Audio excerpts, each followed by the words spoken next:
Just look at the state of this. This is the kind of scripting we've been asking EA to get rid of for years now. This 2-2 draw between Arsenal and Man City, it's a lot more polarizing than I think many thought it would be. Some revel in the defensive masterclass that Arsenal almost achieved. Some hated the boring, one-dimensional attacking play and slow second half. Some wanted more of Haaland throwing the ball at Gabriel. Everyone is waiting for the day that Michael Oliver has to answer for his war crimes, refereeing decisions. Consistency doesn't seem to be one of his strong suits. Maybe this has something to do with it. For legal reasons, you didn't hear this from me. Players are fighting each other, managers are fighting chairs. We're talking Man City, Arsenal, and the Premier League today. Hi, hope you're doing well. Yes, you. Welcome back to the channel, I'm Tinashe. Apologies for the lack of uploads over the last 2 weeks or so. As you guys know, whenever that happens, I'm usually working on a longer video, and that video will probably be out this weekend or so. If you didn't know, the editing team over at Football Iconic Incorporated consists of me and that guy. So, we're a bit limited.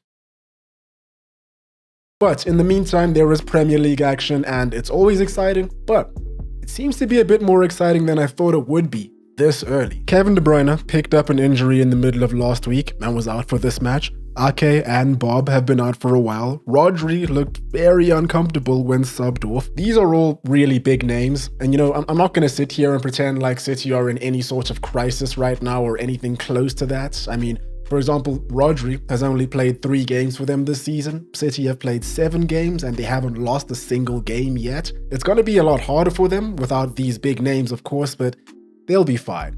Especially when they have secret government programs running around for them and scoring goals every day. This man has scored 100 goals in 105 games for City. That includes 73 in 71 in the Premier League. I'm sick and tired of talking about him at this point. Why won't he just go away? Arsenal are yet to hit their best form, but they're still cranking out results. I wasn't that impressed with them against Spurs, which says something because Spurs themselves haven't been too impressive. Atalanta had their number in the middle of last week in the Champions League with their rigid man-for-man system. Ødegaard being out is maybe the worst thing that could happen to them because he's the most irreplaceable player in that squad, in my opinion at least. But we all know how capable this Arsenal team is with Arteta at the helm. Even if it's against City, you can't call it. So I've got a couple things that I want to talk about regarding this match. First things first, right off the bat, we had a Guinness World Record speedrunning attempt. The sort of thing we're going to hear about in pub quizzes for decades to come. What's the earliest in a game that a player has attempted a dive?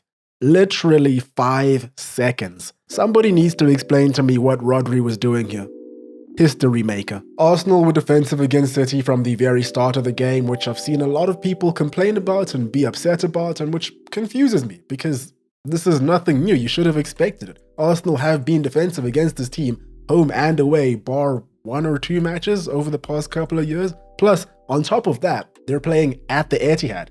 City do not lose at the Etihad. The pragmatic thing to do here is to play it safe, play it smart. Not everyone can play like prime Liverpool and go blow for blow against this City side. Bernardo Silva came out with a post-match presser lamenting Arsenal for playing negative, despite the fact that they were playing with 10 men. A funny thing to say because despite, being a man up, Bernardo Silva was pretty much invisible himself over the course of this match. But before we get into any of that, it looked like this was pretty much just going to be one-way traffic for the remainder of the game. City were dead set on showing that no De Bruyne does not equate to no Ødegaard. As Savinho glided into the midfield and set Haaland through, we all knew what was going to happen when it was 1v1 with him and the keeper. 10 goals in 5 matches.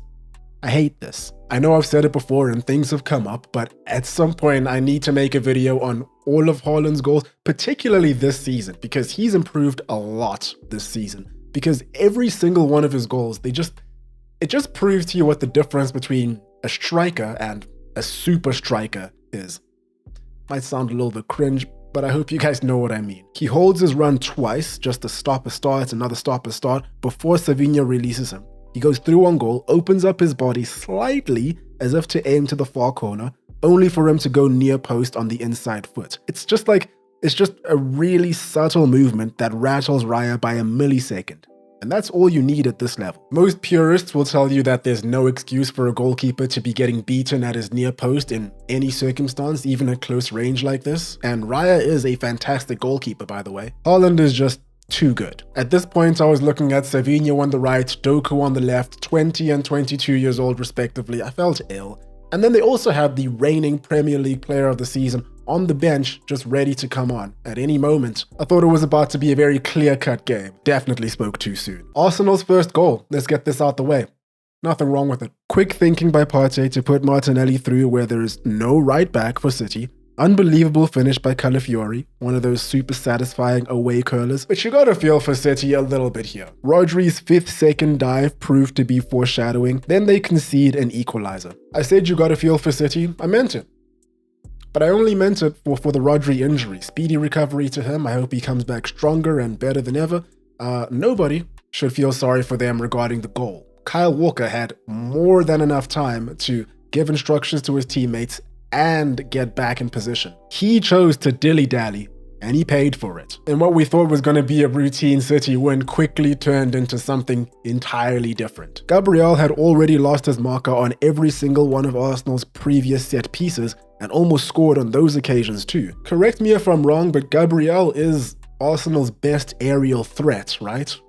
Why is Jeremy Doku marking him first, and then Kyle Walker after? Neither of them could do anything about him. As someone who doubted his ability when he first went to Arsenal, I have no problem admitting I was wrong. He's a great player and all-round centre-back. Him and Saliba are definitely the golden standard in the Premier League and probably the golden standard in Europe right now, but anyone want to fight me on that in the comments?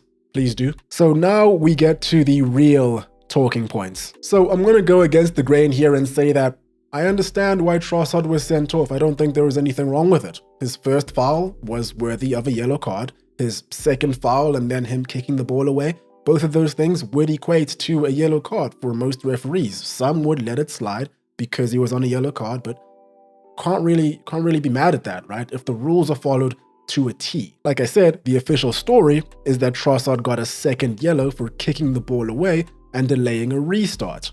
Okay, I get it. Those are the rules, right? This is Doku doing the same thing as Rice lines up a dead ball. I don't believe he saw a card at all. Lord knows he's gotten away with breaking the rules before. I couldn't find any stills of it, but just before Arsenal scored their equalizer and Partey kicked it over to Martinelli, Bernardo Silva was hogging the ball and just dribbling a little bit for no reason, preventing a restart on that occasion. He never saw any cards at all. Now, this movement did result in a goal, so I doubt you're going to hear too much about it. But, like I said, rules are rules, aren't they? Listen, I'm not one for conspiracy theories, especially theories that involve teams that I don't support. But Michael Oliver does have a history of egregious decisions in this fixture and against Arsenal. At the Emirates last season, he allowed Mateo Kovacic to get away with only yellow for this. The reasoning we were given at the time was that Oliver didn't want to ruin the spectacle of the game with a red card. Strange thing to say. Especially strange considering how quickly he dished out justice to Trossard. It's not the first time that he's dished out justice quickly to an Arsenal player. Martinelli got 2 yellow cards in 7 seconds against Wolves last season. It was hilarious, I think we can all agree, but how is Erling Haaland allowed to throw a ball at Gabriel after City equalize with no repercussions? He's gone into a full-bodied aerial duel with Saliba in the midfield in the first half without getting the ball. He's ran into Partey right after the restart of the second equalizer. To be fair, both of them were at fault here, but still, so many little infractions by just that one player, Haaland. No card. Listen. Okay, listen. Come here, listen. I know what you're thinking. You don't have to say it. I'll say it for you. I'm cherry-picking examples. All I'm trying to say, the point I'm trying to make is that this man is anything but consistent. City eventually found their equalizer. It was a long time coming. They should have found it earlier, but the fact that they didn't means you have to put your hands together for Arsenal's defensive efforts. I know a lot of people were really upset by the fact that what's supposed to be the epitome of Premier League football, you know, just an advert for how good the game is, the 2 best teams in the entire league, was kind of just watered down to 50 plus minutes of a bus being parked. A bit boring, I know. And you know what? I might be a bit crazy, but I really enjoyed it. Free-flowing football would have been better, I guess, but The amount of concentration that it must have taken for those Arsenal players to play the way they did, to defend against this City side that most people find it hard to prevent from scoring when they're 11 players up, it's unbelievable. It's really next level. The Gunners all defended vigilantly. They could have easily given away silly free kicks on the edge of the box, but they didn't. Any one of them could have left holes in the defense for the City players to come through. Raya could have been less forthcoming and less commanding, especially for those high balls, and being smart enough to hold on to the ball and let things cool down when he had the chance to. He was my man of the match, by the way. It was one of those performances where, man, if I was a City fan, I would be livid. If I was an Arsenal fan, be pretty happy. As a neutral, I saw the good in it. Arsenal did not falter, except for one split second in the 97th minute. The ball could have fallen to anyone here, but it fell to a City player. These are the margins we're talking about in the Premier League. Like I said, as a lover of football, just throw your allegiances to the side. You have to appreciate the defensive efforts from Arsenal and then just that final breakthrough in the final minutes for City. It's drama. It's all amazing. Now, bring your allegiances back. Bring them back into the building. City, you should be disappointed in yourselves. For a team that is so used to playing against low blocks, what were they doing? I'll concede that perhaps the difference was that Arsenal came into the second half without any desire to attack or even cross their halfway line. That made things a bit more difficult than it needed to be, sure. But I found it strange that Man City's playmaker, their main playmaker, i.e. the player that got on the ball the most for them in the second half, was Ruben Diaz, followed by Mateo Kovacic. None of Bernardo Silva, Ilkay Gundogan, or Foden when he came on were the ones that were carrying the ball and making things happen and creating. Why? Do you think they're so used to walking the ball in that they don't practice shooting from distance? Only Foden?